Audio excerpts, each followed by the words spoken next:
hozir har bir meni ko'rib turgan insonga orzu yoki niyati bo'lsa, amalga oshirish uchun bir zo'r texnika beraman.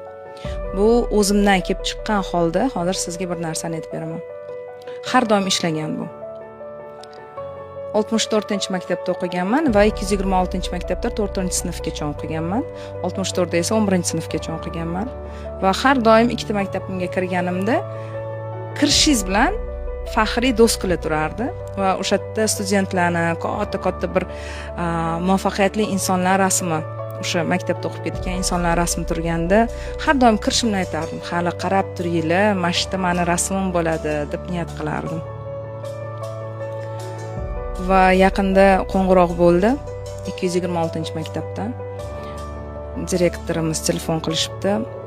Shohida Ibragimovani chiroyli rasmlardan jo'natib yuboringlar, biza faxriy doskaga